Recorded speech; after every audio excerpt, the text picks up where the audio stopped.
Praise the lord. ఈరోజు క్రైస్తవుడు స్టార్టింగ్లో ఏ సంఘానికి వెళ్ళాలనే విషయాల గురించి నేను మాట్లాడాలనుకుంటున్నాను. నేను మీ పాస్టర్ సూరిబాబు, మచిలీపట్నం, విజయవాడ నుండి నేను మాట్లాడుతూ ఉన్నాను. Thank you Jesus. మీ ఆత్మాభిషేకముతో నింపి ఏ సంఘములో నీ ప్రజలు ఉండాలో వారితో మాట్లాడమని యేసు నామము ద్వారా అడిగి వేడుకుంటున్నాను తండ్రి. ఆమేన్. మరి క్రొత్తగా మందిరానికి వెళ్ళేవారు ఏ సంఘములో మీరు ఉండాలి? ఈ మాట మీరు విన్నప్పుడు కొంతమందికి బాధ అవుతూ ఉంటుంది. ఎందుకు ఇలా మాట్లాడుతున్నాడు అంటే, ఏ సంఘానికి పడితే ఆ సంఘానికి వెళ్ళకూడదండి. ఎందుకు ఈ మాట అన్నానంటే, అంటే అది మీకు చాలామందికి తెలియదు కాబట్టి అలా మాట్లాడుతున్నావేంటి అనుకుంటారు.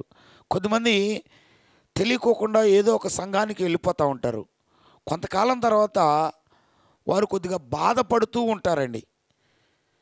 అలా బాధపడకోకుండా, అంటే బాధపడటం అంటే ఏంటి?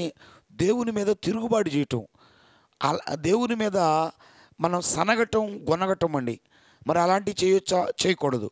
అందుకని ఏం చేయాలి? ముందే వారు చాలా క్లియర్గా తెలుసుకోవాలి ఏ సంఘానికి ఎవరు వెళ్ళాలి. ఏమండి, మీ తల్లిదండ్రులు ఒక సంఘానికి వెళుతున్నారు, నీవు కూడా వాళ్ళతో ఆనందంగా సంతోషంగా ఉన్నావు. ఖచ్చితంగా వారి వెనకాల వారు వెళ్ళే సంఘానికి వెళ్ళు.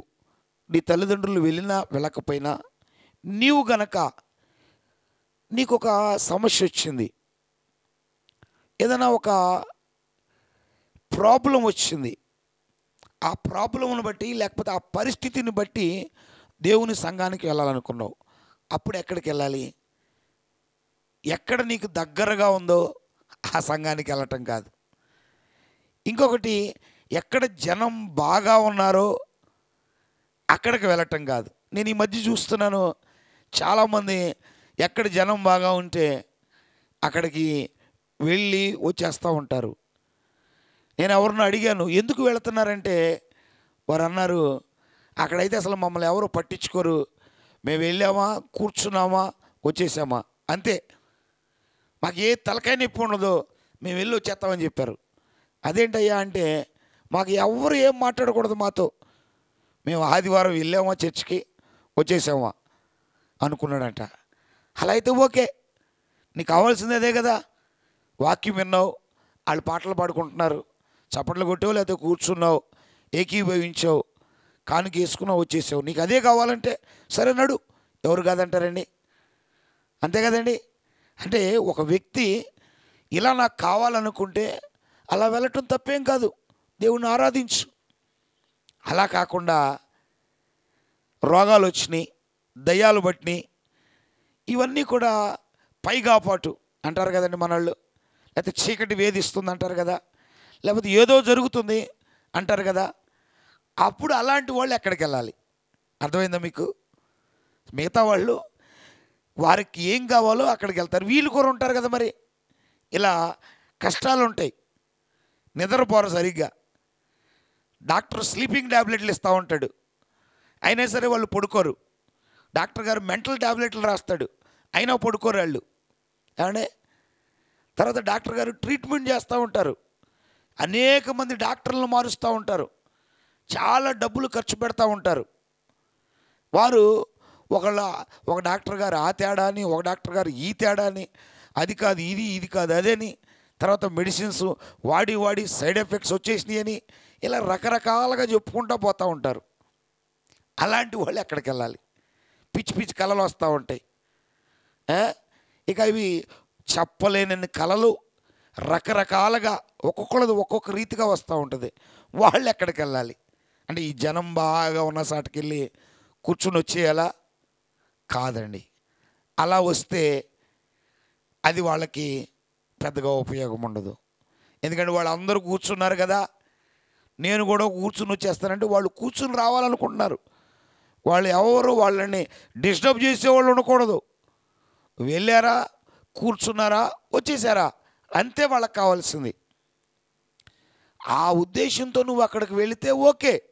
కానీ నీకు ఆ ఉన్నది ఆ ఉద్దేశం కాదు కదా. మరి ఏ ఉద్దేశం ఉంది? ఏ ఉద్దేశం ఉంది?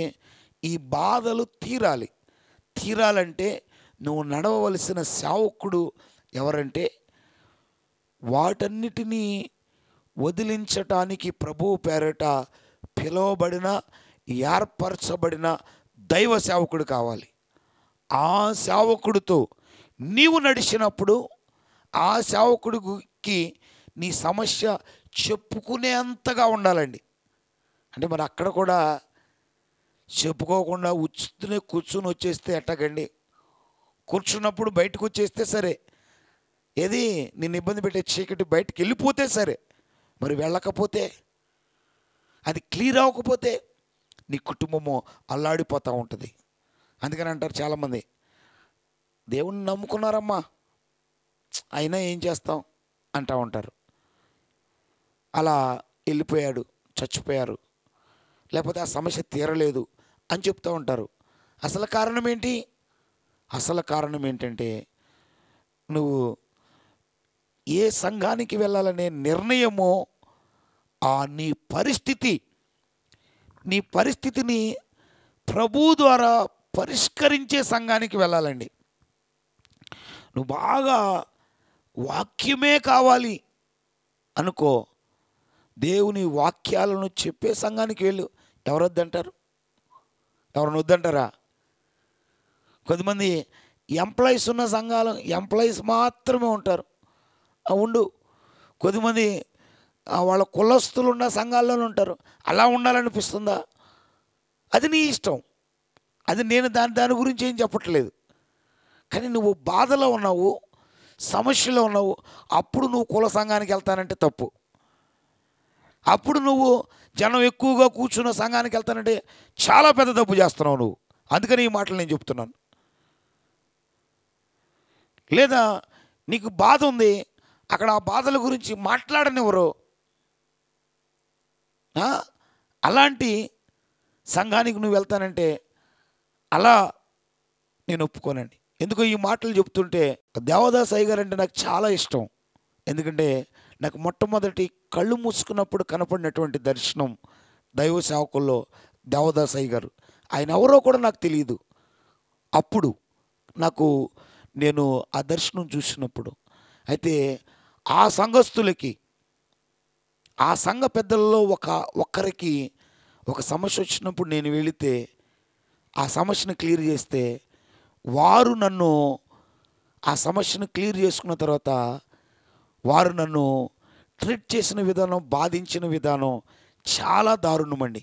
వారి బంధువులను కూడా నా దగ్గర నుండి వారు వేరు చేశారండి, దూరం చేశారు. ఎందుకనంటే ఒక చెడ్డాత్మ వాళ్ళను పట్టినప్పుడు, అది ప్రభు పేరట నేను విడిపించినప్పుడు వాళ్ళు నన్ను అడిగారు, మాట తీసుకున్నారు నా దగ్గర. ఏమనంటే, మా వాళ్ళకి చెప్పొద్దు నాకు ఈ దెయ్యం పట్టిందని చెప్తే, నీ సంఘంలో సంఘ పెద్దగా నన్ను ఉంచరాళ్ళు, నా బంధువులు కూడా నన్ను హేళన చేస్తారంటే నేను చెప్పకుండా ఉన్నానండి. ఆ కొన్నాళ్ళ తర్వాత వాళ్ళు ఎప్పటికైనా నేను చెప్తానేమోనని ఇప్పటిదాకా చెప్పలేదు. ఈ వీడియో ముఖంగా చెప్తున్నాను. ఈ యొక్క సంగతి జరిగి ఒక 2 సంవత్సరాల పైన అయిపోయిందండి సుమారుగా. ఆ టైంలో జరిగిన సంగతిని వారు నా మీద కక్షగట్టి, అంటే వారికి పట్టిన దయ్యాలను విడిపించినందుకు, తల్లికి పట్టిన దయ్యాలు కూతురు కూడా పట్టినాయండి. కూతురికి పట్టిన దయ్యాలు తల్లికి పట్టినాయి. భర్తకే పట్ల, తల్లికి పట్టిన దయ్యాలని, కూతురికి పట్టిన దయ్యాలను వదిలించినందుకు నా మీద అబాండాలు వేసి ఒక కుటుంబాన్ని, వాళ్ళ బంధువులు, వాళ్ళ సహోదరుడు కుటుంబాన్ని నా దగ్గరికి రాకుండా చేశారండి. మరి వాళ్ళు ఎక్కడ ఉంటున్నారు ఇప్పుడు? బైబిల్ మిషన్లోనే ఉంటున్నారు. ఎందుకు ఈ మాటలు నేను చెప్తున్నాను? దుర్మార్గులు ఉంటారు కొద్దిమంది, నమ్మరావంటే వాళ్ళు నమ్ముతారు, ఈ మాటలు ఖచ్చితంగా నమ్ముతారు. ఏది స్వస్థతలు నమ్ముతారు. మహానుభావుడు దేవదాస్ అయ్య గారు అనేకమైన గొప్ప గొప్ప కార్యాలు జరిగించారు. వారి పేరు తీయటానికి కూడా అర్హత ఉండదండి, అంత గొప్ప దైవ సేవకుడు. అలాంటి దైవ సేవకుడు సంఘములో ఉండి దయ్యాలు పట్టినప్పుడు వాళ్ళు అక్కడ విడిపిస్తేనట సంఘ పెద్దగా ఉంచరట. అందుకనే అక్కడ విడిపించుకోకుండా నన్ను పిలిచి ఏమైందో కనుక్కుని క్లియర్ చేయించుకుని ఎక్కడా చెప్పకుండా చివరికి నా మీద ఆ పాస్టర్ గారిని మీరు వదిలేయండి అని ఉచిత సలహా ఇచ్చింది. కానీ ఖచ్చితంగా నేను చెప్తున్నాను, ఇదిగో ఇది మొదలుకొని దేవుడు శిక్ష వేస్తాడు వాళ్ళకి. ఎందుకంటే దేవుని నామాన్ని అవమానపరచకూడదు కాబట్టి. అలా ఎవరు చేసినా సరే, అలా చేసిన వారు చాలామంది ఉంటారు. అంటే దేవుని ద్వారా విడుదల, స్వస్థతను, దెయ్యాలను వదిలించుకుని రకరకాలుగా మాట్లాడేవాళ్ళు చాలామంది ఉంటారు. ఖచ్చితంగా వాళ్ళకి ప్రభు నుండి ఆ రక్షణ వలయం తీసేయంగానే వాళ్ళకి శిక్ష వస్తుంది. ఎలా శిక్ష వస్తుందంటే ప్రభు రక్షణ వలయాన్ని తీసేస్తాడు. ఎలా తీసేస్తాడు? మీరు బాగా సంపాదించారు అనుకుందాం, సంపాదించి మీ ఇంట్లో పెట్టుకున్నారు, కానీ మీ ఇంటికి తలుపులు వేయలేదు, తాళాలు వేయలేదు అనుకుందాం. అట్లా పడుకున్నారు, లేకపోతే వేరే ఊరు వెళ్ళిపోయారు వదిలేసి. అప్పుడు ఎవరో ఒకళ్ళు దొంగల్లాగా పడి దోచుకుని వెళ్ళిపోతూ ఉంటారు. కానీ నా దేవుడు కూడా అలాంటి వాళ్ళ చుట్టూ రక్షణ వలయాన్ని వేసిన రక్షణ వలయాన్ని మౌనంగా ఉంటాడు. ఆ రక్షణ వలయాన్ని తీసేసి వాళ్ళ దగ్గర ఎంత దేవుని నమ్ముకున్నా అన్నా ఇలాంటి వాటన్నిటికీ కూడా ఇలా అబద్ధాలు చెప్పినందుకు ఖచ్చితంగా శిక్ష అనుభవించాల్సి వస్తుంది. వీళ్ళు ఎవరండి? నన్ను అక్కడికి ప్రార్థన చేయమని పంపించారు కదా, వాళ్ళు అసలు ఏ విషయమో నన్ను అడగకుండా, తెలుసుకోకుండా నా దగ్గరికి రావటం మానేశారు. నేను చెప్పేవాడిని, అప్పుడు చెప్పేవాడిని, అయ్యా నీ మేనకోడలు ఇలా చేస్తుంది, దయ్యాల బట్టి పెళ్ళయింది, వాడిని వదిలేసింది, ఇంకొకరిని ప్రేమించి తిరుగుతుంది. అదే నేను చెప్పాను దైవ సేవకుడు. కానీ మళ్ళీ ఇప్పుడు ఇంకొకరిని చేసుకుంది అని చెప్పేవాడిని నన్ను అడిగితే. ఇదిగో నీ అక్కకి ఈ మగాత్మ పట్టింది, అందుకనే గొడవలకు దిగుతుంది అని చెప్పేవాడిని నేను. నన్ను అడగటం మానేసి అతడు మానేసినప్పుడు నాకెంతో బాధ అనిపించింది. ఎందుకంటే నేను 2.5 సంవత్సరాల తర్వాత ఈ మాటలు మాట్లాడుతున్నాను. ఖచ్చితంగా ప్రభు మిమ్మల్ని పిలుస్తున్నాడు, మళ్ళీ నా దగ్గరికి తీసుకొచ్చి జరిగినంతా కూడా మీరు తెలుసుకుని ప్రభుని ఆరాధించేటట్లుగా చేయటం జరుగుద్ది. ఎందుకంటే ఏదో ఒక రోజు కొద్దిమంది తెలిసా కూడా ముఖం చెల్లక నా దగ్గరికి రాలేరండి. దయచేసి అలాంటి వారికి ప్రభు పేరట నేను మనవి చేస్తున్నాను. ప్రభు ఎవరినైనా క్షమించమన్నాడు, మన్నించమన్నాడు. నీ తప్పు తెలుసుకున్నావు, ఖచ్చితంగా తప్పిపోయిన కుమారుని తండ్రి హత్తుకున్న రీతిగా నేను హత్తుకుంటానే కానీ నేను మిమ్మల్ని దూరంగా పెట్టనని ప్రభు పేరట మనవి చేస్తున్నానండి. దూరంగా పెట్టను. ఎందుకంటారేమో, ఒకప్పుడు తప్పు జరిగిపోయింది, తెలుసుకున్నారు, తిరిగి వచ్చారు, సంతోషం. కానీ ఏమీ తెలుసుకోకుండా నువ్వు తొందరపాటు నిర్ణయాలు తీసుకుంటే సంఘము నిమిత్తము, సంఘానికి నడిచే విషయంలో రాబోయే రోజుల్లో ఏదైనా శ్రమ వస్తే నువ్వు బాధపడతావు. కాబట్టి ఈ అనుభవాలన్నిటినీ నేను చెప్తున్నాను. ఫైనల్గా నేను చెప్పాలనుకున్నది ప్రభు పేరట, నీ పరిస్థితిని బట్టి ప్రభువుని ఏ రీతిగా నువ్వు ఆరాధించాలనుకుంటున్నావో, ఆత్మాభిషేకముతో నింపబడి ఆరాధించాలంటే ఆత్మ వచ్చి ఆత్మాభిషేకముతో నింపబడే సంఘాలలో నువ్వు చేర్చబడమని మనం చేస్తున్నాను.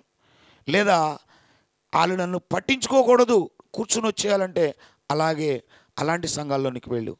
లేదా నువ్వు ఎక్కడికి వెళ్ళాలో, ఇంటి పక్క సంఘానికే వెళ్ళాలనుకున్నావా, కాలు ఇంట్లో తీస్తే పక్కనెట్టాలి, నీకు ఎక్కడికి ఎట్టకూడదు అనుకున్నావా, అక్కడికే వెళ్ళు, నేను వద్దనట్లేదు అని మనం చేస్తున్నాను. ఈరోజు సంఘాలు కట్టడం కూడా అంత చిన్న విషయం కానే కాదు. ఎందుకంటే 10 మంది 20 మందిని కూర్చోబెట్టడం కాదు. సంఘం అంటే పల్లెటూరులో ఒక 70 మందిని కూర్చోబెడితే చాలా చక్కటి మందిరాన్ని నిర్మిస్తే కనుక ఈ రోజుల్లో చాలా గొప్ప అండి.